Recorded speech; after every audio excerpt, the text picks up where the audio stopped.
Column सही है। Electronic spreadsheet सबसे पहले पता होनी चाहिए कि होती क्या है। ठीक है, इलेक्ट्रॉनिक वर्ड आ गया। इलेक्ट्रॉनिक का मतलब क्या होता है, यानी सॉफ्टवेयर के थ्रू, कंप्यूटर के अंदर या सॉफ्टवेयर के थ्रू, है ना। Yes sir. तो स्प्रेडशीट क्या है, एक स्पेशलाइज्ड सॉफ्टवेयर है जिसमें हम टेबल के फॉर्म में डाटा को स्टोर कर सकते हैं। टेबल तो हम एमएस वर्ड में भी बना सकते हैं, बना सकते हैं, लेकिन वहां पर बहुत सारे फीचर्स उसमें स्पेशलाइज्ड कैलकुलेशन के नहीं होते। ठीक है, जो कि आपके दूसरे स्पेशलाइज्ड स्प्रेडशीट सॉफ्टवेयर के अंदर होते हैं। मार्केट में काफी सारे सॉफ्टवेयर ऐसे अवेलेबल हैं जिन्हें हम स्प्रेडशीट सॉफ्टवेयर्स बोलते हैं। कौन कौन से हैं बताओ जल्दी से, पता है? देखो मैं बोर्ड पे लिखता हूं। स्प्रेडशीट सॉफ्टवेयर कौन कौन से हैं? एमएस एक्सेल, सुना है सबने नाम? माइक्रोसॉफ्ट कंपनी का एमएस एक्सेल, या सिर्फ एक्सेल भी बोल देते हैं इसको। ठीक है, दूसरा कौन सा है?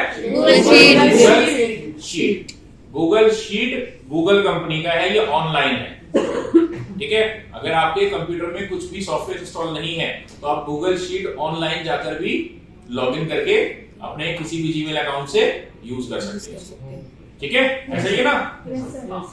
तो इसके अलावा मोबाइल में जो है गूगल शीट नाम से क्या होती है, एप्लीकेशन भी होती है, होती नहीं होती? Yes sir. आप उसमें भी काम कर सकते हैं। मोबाइल वाले वर्जन में थोड़े बहुत कम ऑप्शन होते हैं, लेकिन ऑलमोस्ट सारे होते हैं। ठीक है। तीसरा इसमें हमारे पास है लिब्रे ऑफिस कैल्क, जो आपके सिलेबस में है, जिसपे आपका सिलेबस है पूरा। लिब्रे ऑफिस के अंदर कैल्क नाम से आता है, सेम काम है, सिर्फ नाम का डिफरेंट है, ऑप्शन थोड़े इधर उधर होंगे, एक आधा कम ज्यादा होगा। ठीक है, लेकिन सारे सेम चीजें होती हैं। तीसरा ओपन ऑफिस कैल्क, सेम जैसा आपका लिब्रे ऑफिस है ऐसे ही आपका ओपन ऑफिस है, उसमें भी कैल्क नाम से आता है। ठीक है, कुछ लोग आपका कैल्क यूज ओपन ऑफिस का यूज करते हैं, कुछ लोग लिब्रे ऑफिस यूज करते हैं। फाइन। नेक्स्ट है आपका एप्पल का नंबर के नाम से। जो लोग एप्पल के लैपटॉप्स या मोबाइल फोन यूज करते हैं, उन्हें अगर स्प्रेडशीट सॉफ्टवेयर में काम करना होता है तो वो नंबर्स के नाम से। ठीक है, उसका भी थोड़ा बहुत देखने का व्यू अलग हो सकता है, लेकिन ऑप्शन सारे उनमें भी सेम ही ऑलमोस्ट। आपने एक में काम करना सीख लिया, आप किसी दूसरे को आराम से चला सकते हो। क्लियर? Yes sir. अब टेबल जो बनी होती है वो किसकी बनी होती है, हमारी रो और कॉलम की। ठीक है, तो रो और कॉलम कैसे दिखते हैं मालूम है? बोलो जल्दी से। इसमें क्योंकि काफी स्टूडेंट्स को डाउट रहता है। अच्छा, ऐसे बुक के अंदर अगर है भी कहीं काफी जगह ऐसे जो ये बने हुए होती हैं, इन्हें क्या बोलते हैं? ऐसे ऊपर लिखा होता है ना, ए बी सी डी, ये क्या है? रोज है, कॉलम्स हैं? कॉलम्स है ये।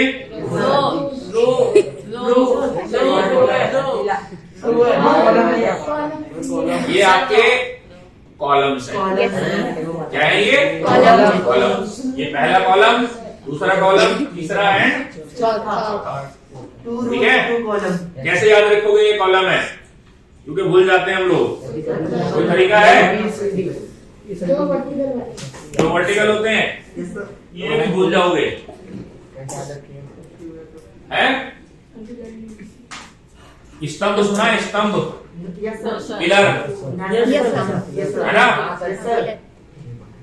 पिलर होते हैं ना, पिलर।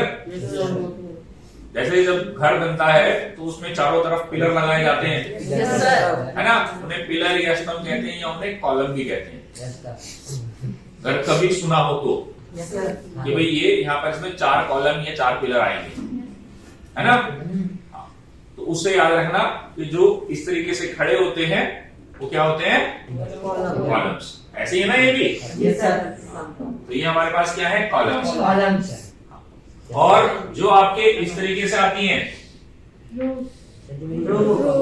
ये क्या होती है आपकी? इसमें किस तरह की नंबरिंग होती है? वहां पर 1 2 3 4, ये क्या कहलाएंगी आपकी?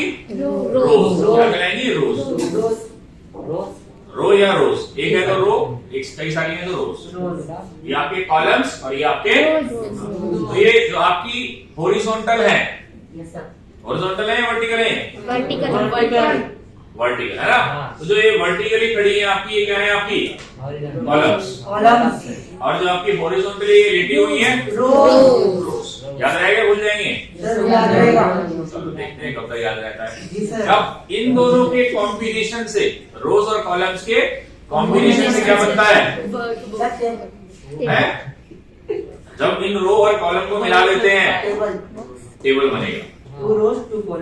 कितने भी रोज या कॉलम को जब हम मिला देंगे तो क्या बनेगा?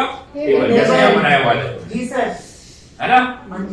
और जो सबसे छोटी चीज बनती है वो सेल, रो और कॉलम को मिलाकर, उसे क्या बोलते हैं? जो छोटा सा बॉक्स होता है उसे बोलते हैं सेल। सेल कहेंगे ना। तो रो और कॉलम के कॉम्बिनेशन से जो सबसे छोटा बॉक्स बनता है उसे क्या बोलते हैं? सेल। एक सेल।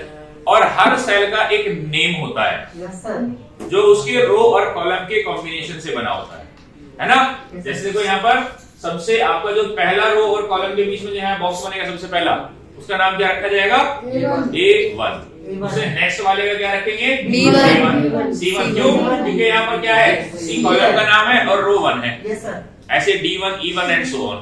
उसके नेक्स्ट इसी तरीके से A2, B2, C2, D2। ऐसे नीचे चलेंगे अगर ऊपर से नीचे तो ये A1, ये A2, ये A3, ये A4, A5, A6 and so on. याद रहेगा? तो हर सेल का एक क्या होता है? एक नेम होता है जिसमें रो और कॉलम होते हैं। जी सर।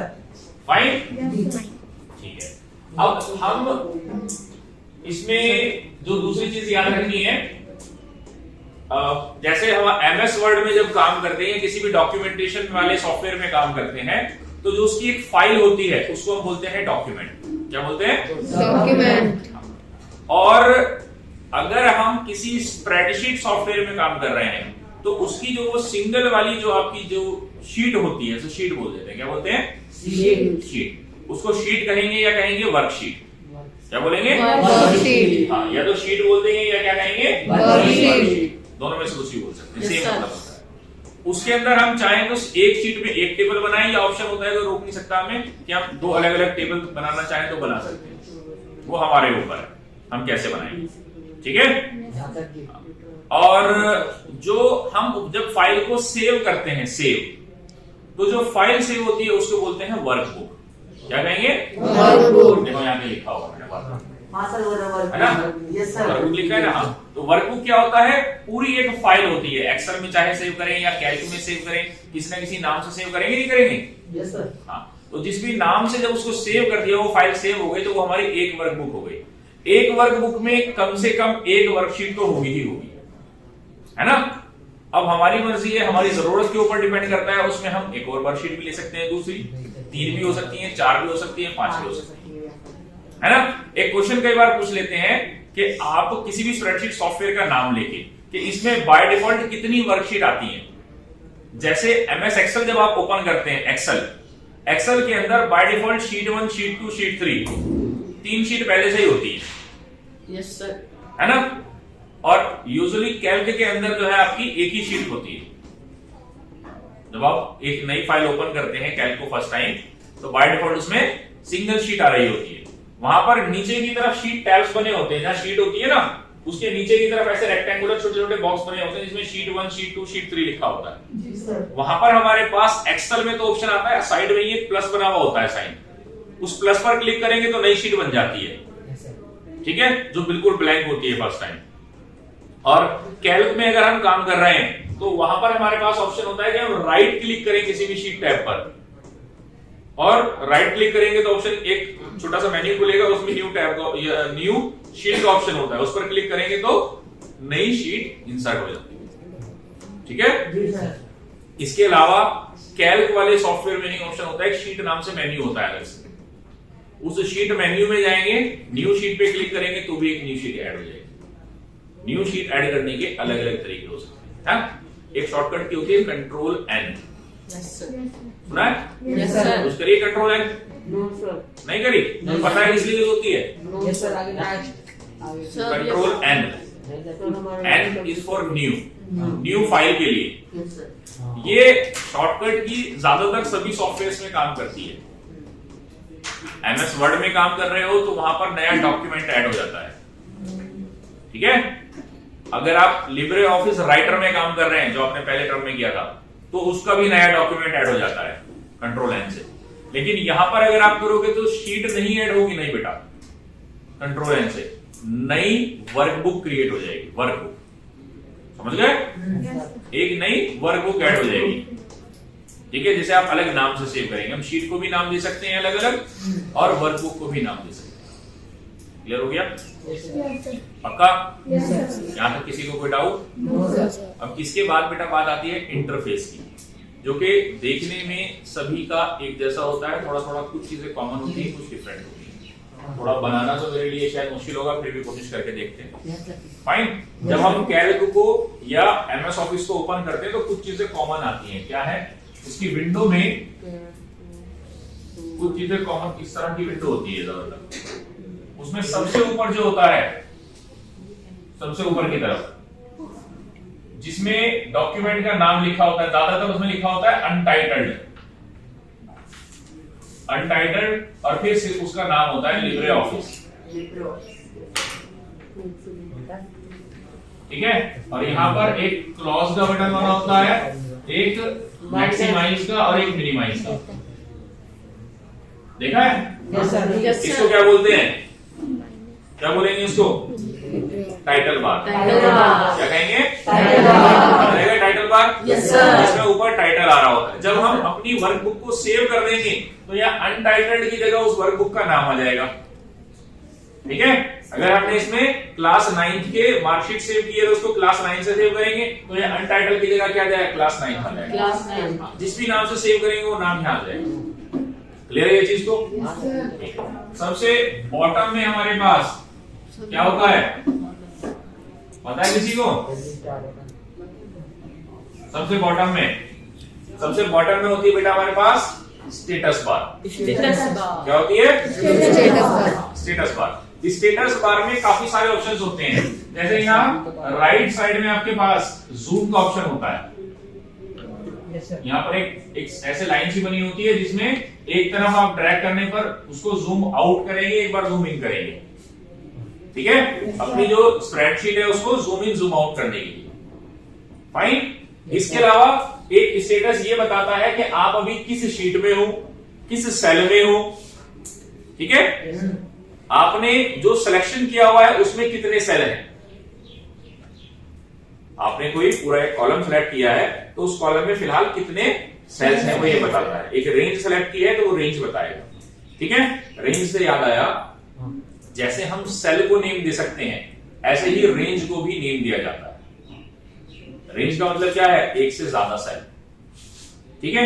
एक से ज्यादा सेल कैसे सेलेक्ट कर सकते हैं? हमें किसी काम के लिए एवरेज निकालना है, मैक्सिमम निकालना है, मिनिमम निकालना है, या कोई और ऑपरेशन परफॉर्म करना है, एडिशन करना है, तो मैं चाहता हूं यहां से यहां तक का एडिशन करना है मुझे। ठीक है? तो A1, B1, C1, D1, E1 अलग अलग लिख दे, या पूरी रेंज को एक साथ अगर डिफाइन करना है तो हम उसे यहां पर कॉलन से सेपरेट करके बताते हैं, कॉलन। ठीक है? देखो यहां पर ये लिखा है B1 कॉलन B4।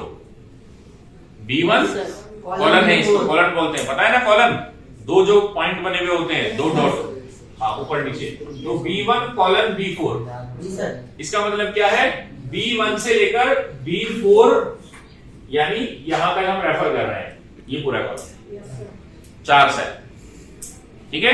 अब इस पे फॉर्मूलेस कैसे लगाएंगे वो हम सीखेंगे, लेकिन रेंज को कैसे नेम देते हैं ये समझ में आ गया। ऐसे ही नेक्स्ट है हमारे पास A4 से D4। तो A4 कहां है? यहां है। A4 से D4 तो A1, A2, A3, A4। समझ गए? तो ये पूरी रेंज हो गई। ऐसे ही पूरा टेबल लेना है तो हमने यहां क्या क्या किया? A1 से लेके D4 तक। तो A1 यहां, D4 यहां, तो ये पूरा टेबल हो गया। ये चारों रोज और चारों कॉलम्स, पूरी टेबल रेफर हो गई। क्लियर हो गया? तो इस तरीके से हम कॉलन से सेपरेट करके क्या दे सकते हैं? नेम दे सकते हैं। आगे हम इसमें और भी चीजें सीखेंगे। जब हम ये सीखेंगे कि एक शीट से दूसरी शीट पे फॉर्मूला कैसे अप्लाई करते हैं, तो इसमें शीट का नाम भी इंक्लूड हो जाता है, लेकिन वो अभी का टाइम काम नहीं है। ठीक है? एक साथ सारा सीख लोगे तो ज्यादा हो जाएगा। फाइन? Yes sir. यहां तक समझ गए? Yes sir. ठीक है। बहुत सारे जितने भी सेल्स होते हैं उनमें से हम ज्यादातर एक बार में एक ही सेल पे डाटा लिख रहे होते हैं। ठीक है?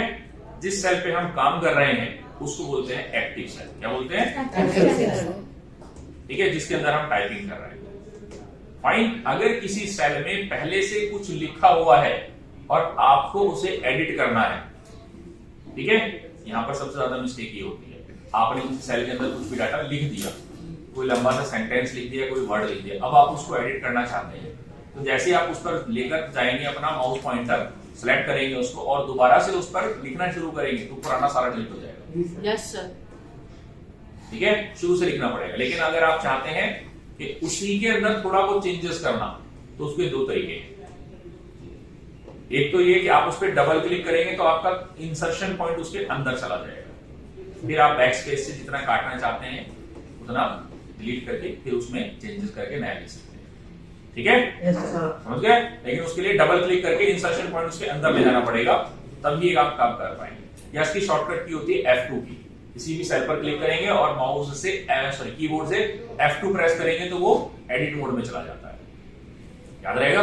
Yes sir. करके देखेंगे तो पता चलेगा। ठीक है, फाइन। अच्छा, इसमें हाँ, दोबारा से हम इसमें आते हैं। हमारे इस इंटरफेस पे सबसे ऊपर टाइटल बार था, टाइटल बार के बाद यहां पर होते हैं फाइल, एडिट, व्यू और दूसरे मेन्यूज होते हैं, होते नहीं होते? जहां पर ये सारे मेन्यूज बने हुए होते हैं, इसको बोलते हैं मेन्यू बार। क्या बोलेंगे इसको? Menu bar. इसमें फाइल, एडिट, व्यू, फॉर्मेट, ये सारे मेन्यूज बने हुए होते हैं। ठीक है, अभी लेटेस्ट एमएस ऑफिस में काम करोगे तो वहां पर टैब्स होते हैं, टैब्स।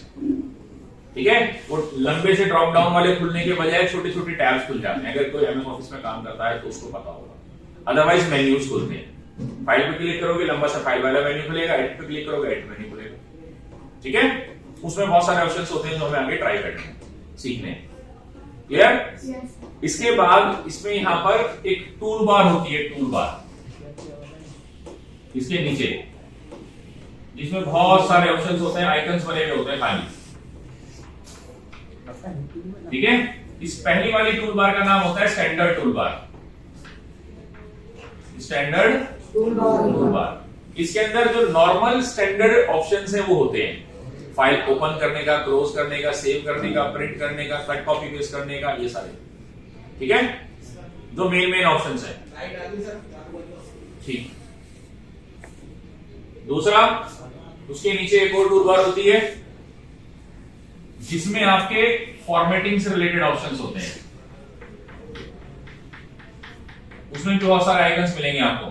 फॉर्मेटिंग का मतलब क्या होता है?